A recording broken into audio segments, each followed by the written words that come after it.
take a seat if you would like to join us. We are going to be talking now about space technology and the space economy.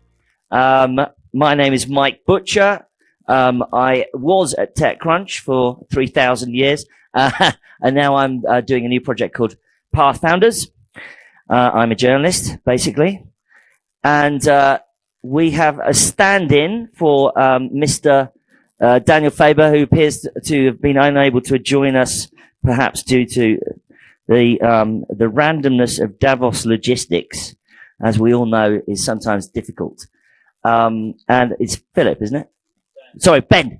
Ben Haldeman. Ben Haldeman. And Ben is actually an investor in Orbit Fab. So he'll be able to tell us all about Orbit Fab.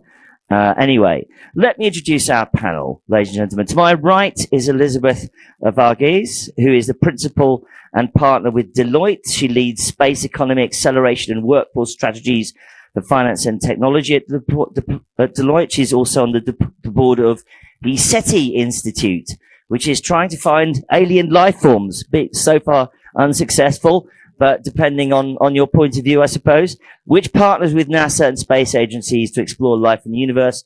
And she's also the author. We've got a fantastic book here. She's got one or two. That's okay, I can do that.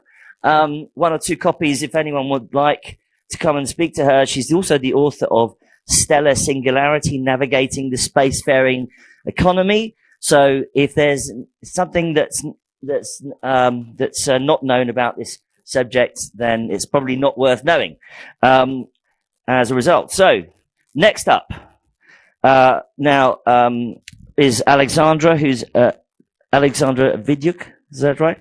Who's CEO and founding partner of Beyond Earth Ventures. And Beyond Earth Ventures invests in early stage space tech, robotics, energy, compute, you name it, and is also a free diver. Her personal best is 4 minutes breath hold and 37-meter depth. So I hope she doesn't hold her breath on the panel, because we won't get her much out of her if she does. A round of applause for our panel, everyone. Oh, come on, you can do better than that. Right. Now, it's quite clear that space is no longer speculative. We're all familiar with what's happened over the last few years, the privatization of large swathes of the space industry. But obviously, it's a very expensive industry to get into and to play in. And can you know, what is being making money? Because also, as far as I can tell, Elon Musk and SpaceX has taken over the entire launch arena.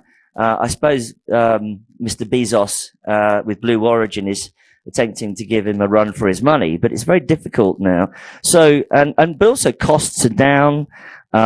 There's lots and lots of things going on in the areas. So let's hear from starting right at the end. Let's hear about where are the big, booming business revenue generators in space right now. Go for it.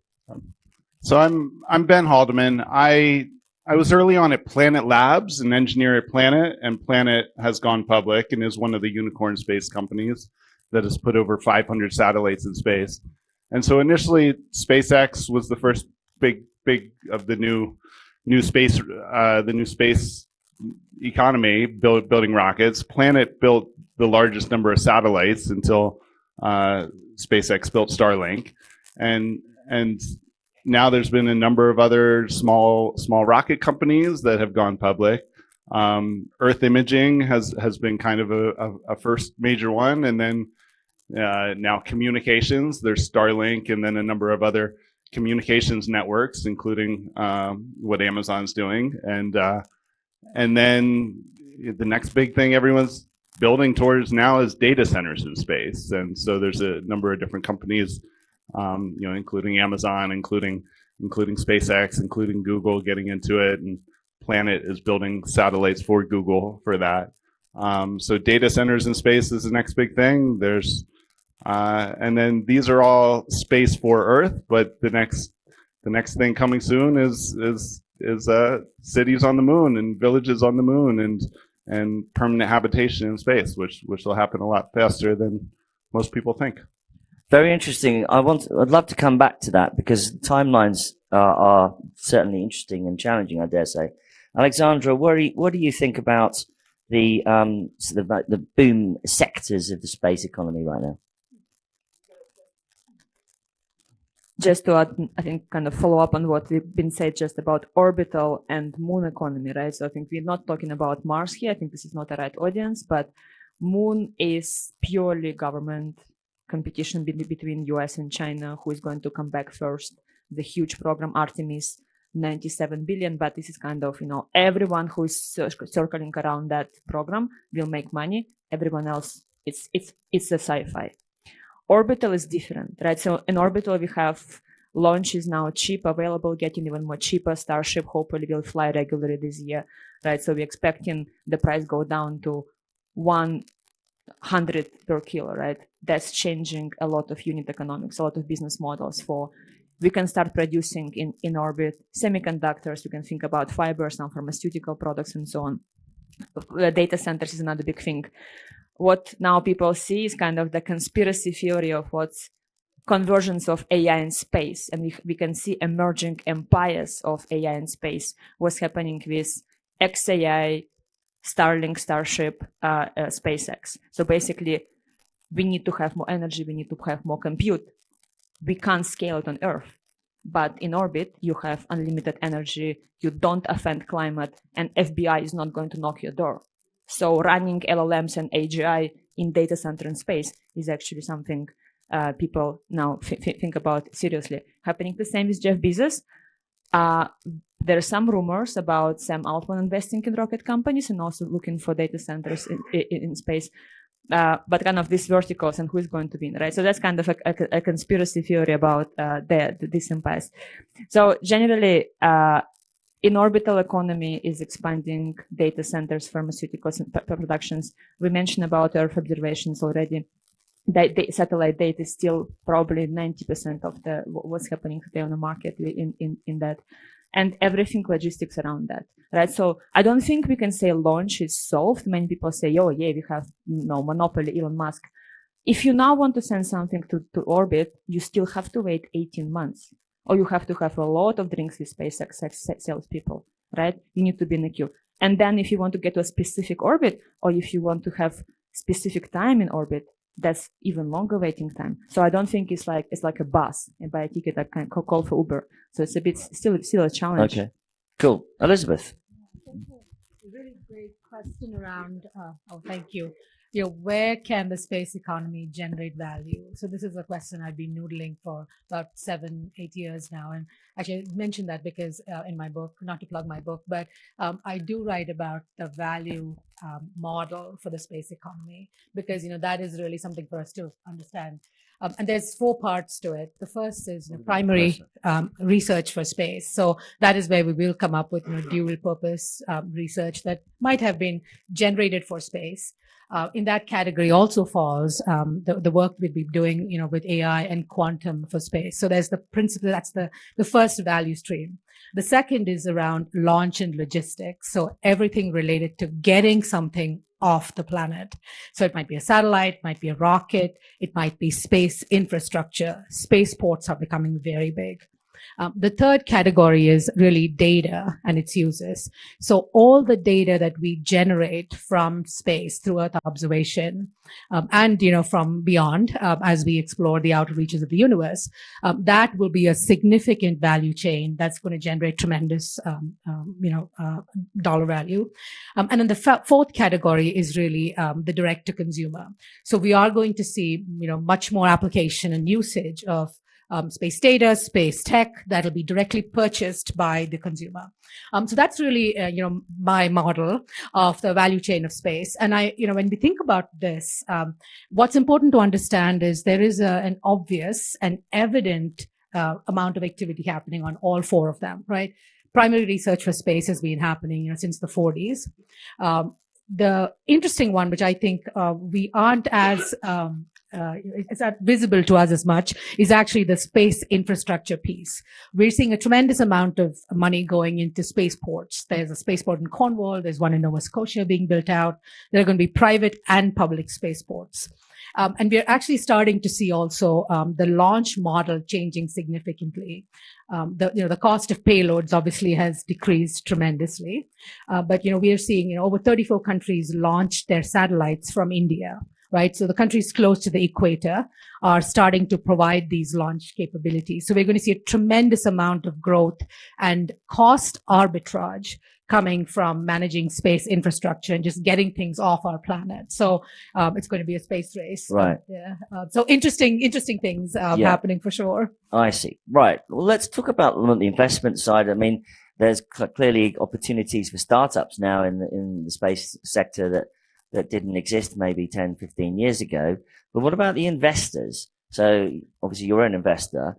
How specialist do VC funds and, I mean, I'm not sure about family offices because it's quite a complex area for family offices to get involved in, but, the funds are obviously there now. You've got obviously A16Z and very, very massive, especially US funds now able and have the firepower to invest in this arena. But what's going on the fund side of things? What do you think? So I'm an angel investor in about 10 space companies, and each of them have a VC on board before I've joined, and we're definitely seeing a lot of these business models that at first I thought were 10, 20 years out be VC fundable, which tends to be more like 7 years. And for example, to plug Daniel Faber at Orbit Fab, that's gas stations in space. And so initially that's refueling satellites, but then it's bringing water from the moon and using that as hydrogen as a fuel in space. And then I'm an investor in Astroforge, which is doing asteroid mining. And I thought that was further out, but the company I started, we're sending a payload on board Astroforge to an asteroid later this year, and so they're fully going for it. They've done a couple space missions already. They did a demonstration refinery in space, a small one, and then a mission to land on an asteroid this year and to just characterize it, and then another one to go and return stuff from an asteroid next year. So they believe they can bring back profitable returns from an asteroid in the next 5 years.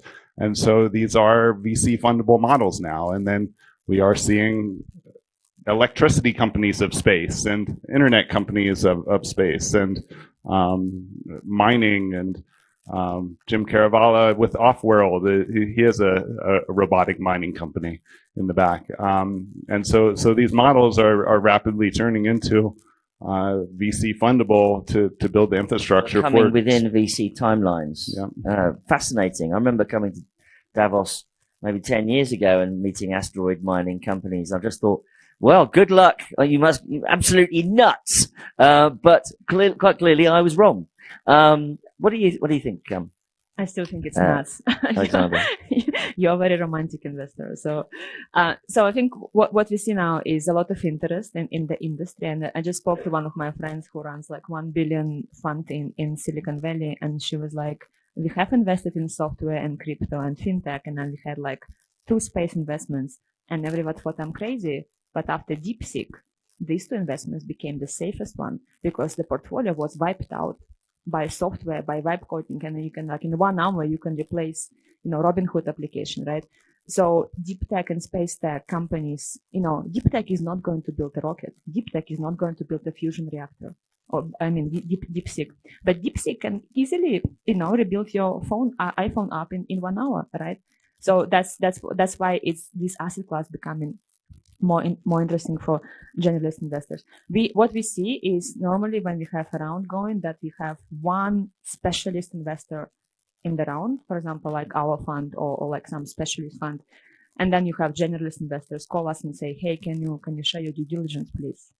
Can you de-risk this for us? Yeah, basically, yes. Because, the deep tech investments is more difficult than normal startups. You need to assess physics, you need to assess engineering, and you need to assess can this geeky team actually deliver, right? Normally, because I used to run fintech startup in London. All of my co-founder peers were like ex-bankers, aggressive, know the language.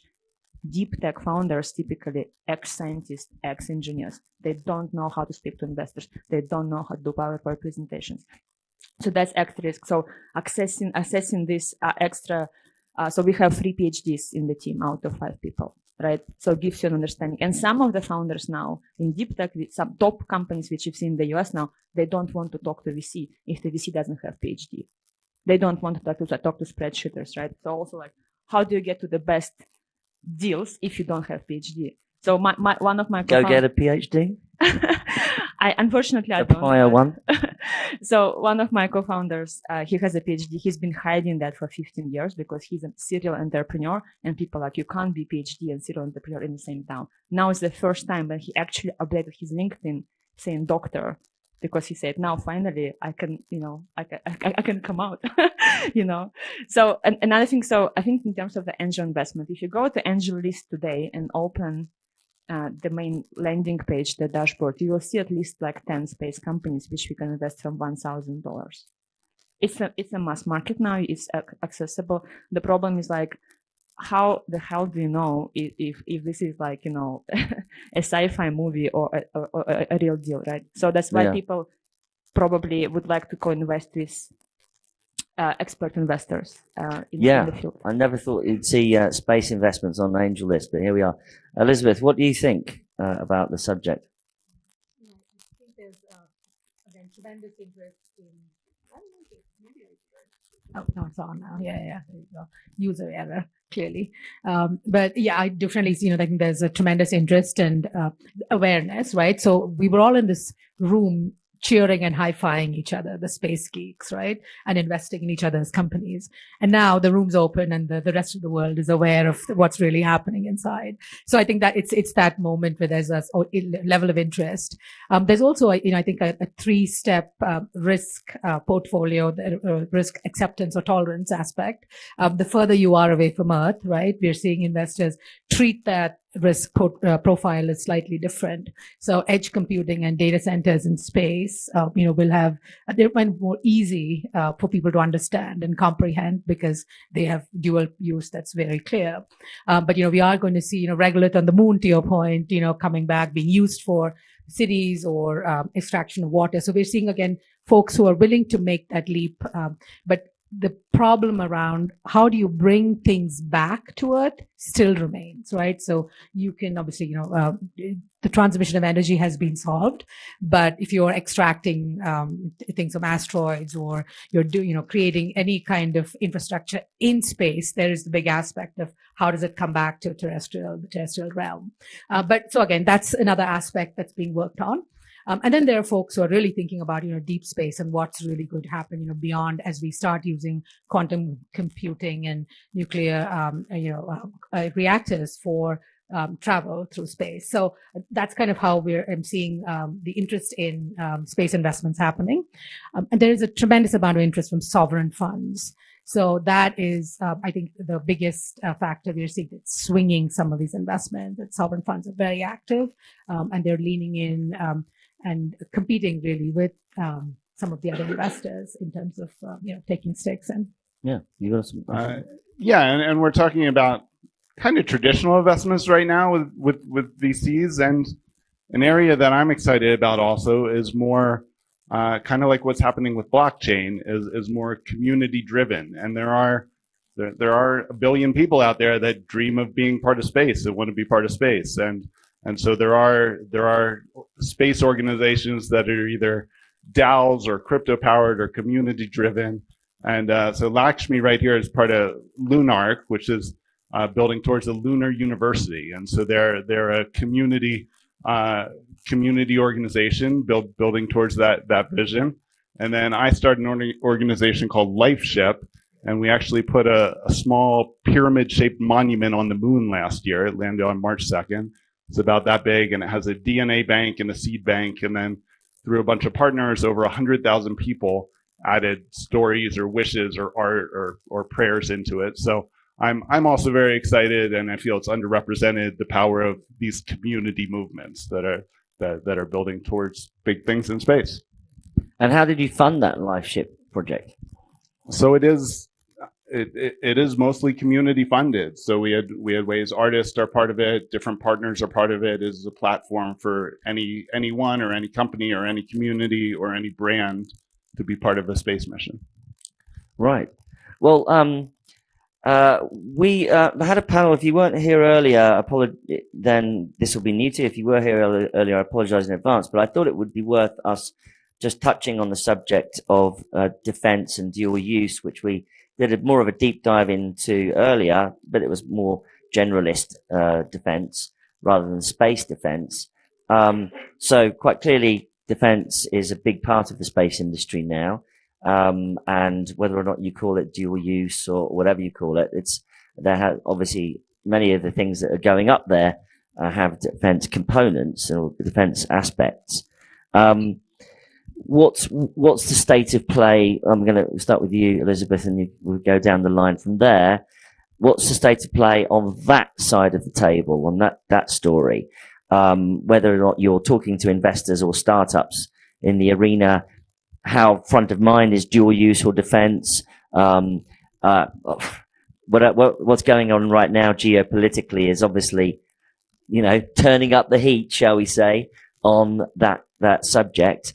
So give us your kind of like lowdown on that subject right now. Go. Sure. So if I just start with the defense aspect, way before the space economy was real or before we had satellites, I mean, those geopolitical considerations of conflict existed. So what space and satellites have done is that we've added this layer of complexity and increased risk, because everything else that we might have been able to do on a terrestrial, in a conflict situation changes when you get the airspace involved, right? So that's a reality. I mean, that's happened even when we got planes into conflicts. So that said, the way we are going to see, I believe it's already begun, increased militarization of space. So because folks are realizing that most of the infrastructure that economies will depend on, unfortunately, do rely on satellites. And that is going to be a big part of how we look at cybersecurity or encryption or any kind of. But just to push you a little bit, is defense front of mind from the word go now? I think that is becoming part of the equation. You can't think about it without thinking about the okay. Aspect of it. Alexandra. So the way we see defense, I mean, I hate what's happening now in geopolitics, like generally, but it's so good for business, right? So most of our companies today, so when I invest most of my portfolio companies in the US, so I invest $1 VC money and we expect $3 of government money. If we don't see it in the financial model, we don't even like to talk to the startup. Because, 1 to 3, basically we have $4. That's not any other area today where you can get the same leverage, right? So the way how it works, maybe I can give you an example. So for example, one of my portfolio companies, Xon Space Systems, they do a next generation GPS, which is like 10 centimeters. The idea is like in 5 years from today, every iPhone will have a new chipset with a higher accuracy of data. It's a huge investment, but who needs navigation today? Drones, right? If the government can sponsor and push and they can take this money and build a commercial product, and then they can tap into a bigger commercial market. We don't know how long this geopolitical situation will last. 12 months, 50 years, we don't know. But if we can take advantage of this funding, is good. And the competition in space between US and China is great. So it's there's nothing happened in the period of post-Cold War, right? We only had ISS. During the Cold War, we had everything. We had lunar landing, we had Gagarin, everything, right? So I think it's now kind of as a VC, I'm taking advantage of what's happening, but also we're trying to be mindful of the ethical consideration as well. We're finally joined for the closing stages of our panel by Daniel. Don't come on up here. It's fine. It's fine. Don't worry. I'll stand over here, and we can have a seat. Have a seat. I'm so glad you could make it. Obviously, had some problems with the taxis. Now, right on. Let's go with you next up. So, the subject, by the way, is defense. Table stakes now in space economy. Go for it.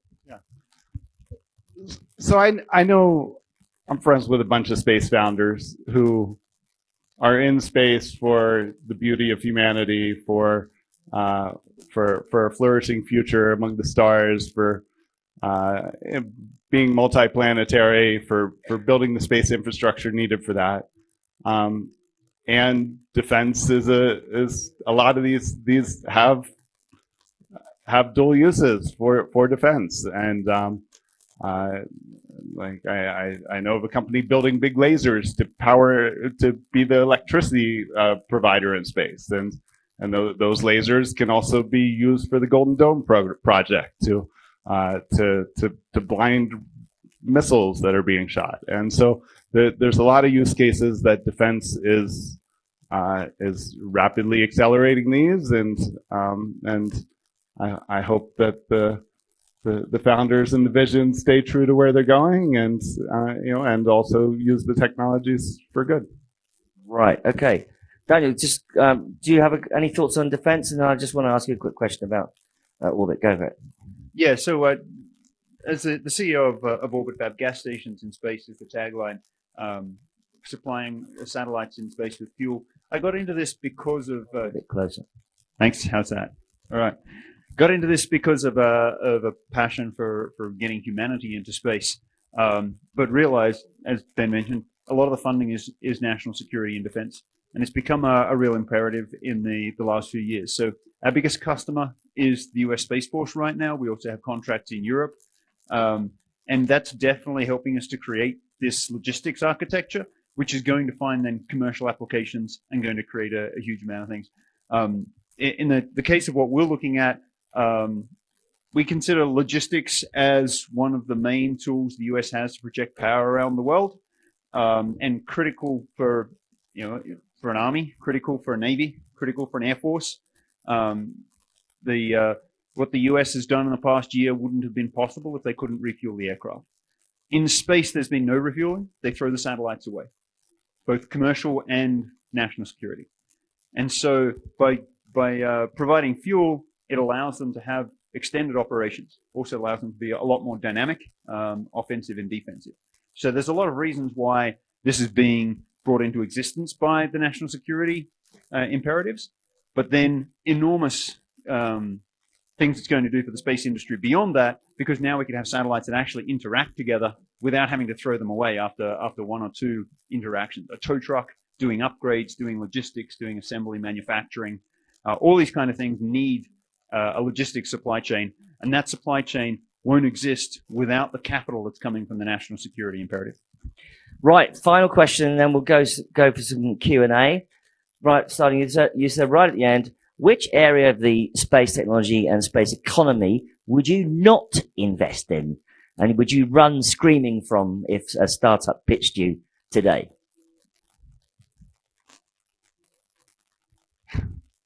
Who's who do you move to your junk email inbox? There's a lot that's becoming rapidly possible. Actually, you're fine with everything. Stuff's going to be built on Mars. Stuff's going to be built on the moon. I think it depends on the exact business model, and giant solar fields in space to beam energy or microwave energy. So science fiction is coming real, right? That could be 7 years. Yeah. That could be 10 years. Great answer, Alexandra. Launch because it's too crowded, too late. Space debris because it's a philanthropy still. Space what? Space debris. Debris. Space debris. It's a philanthropy. It's not, and government grants. It's not. It's not a business. Why though? There's no business models. There is no pricing models. There's no regulation. There's no agreement who need to clean up. You can't recycle. That was a joke.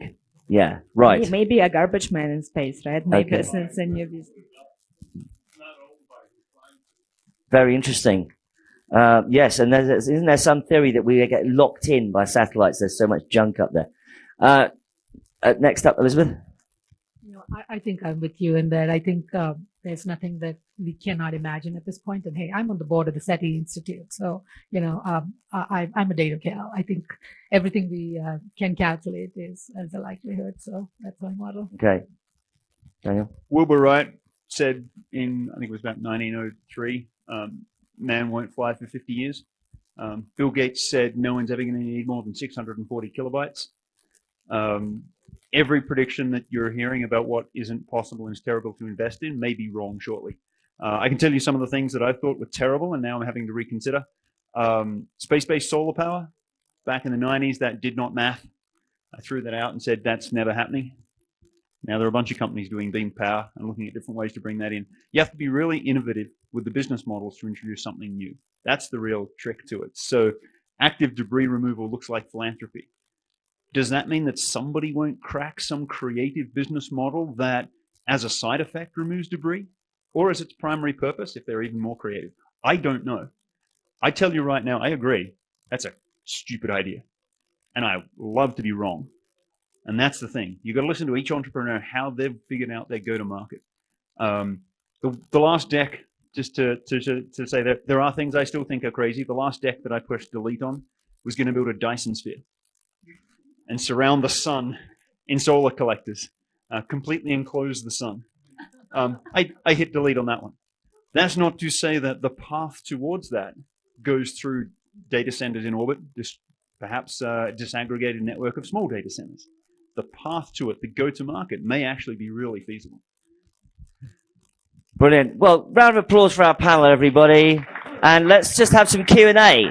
Who's got some comments? And we're going to take one of your microphones and we'll run around with them. Anyone, any points? One over here. We'll just give you a microphone so everyone can hear you.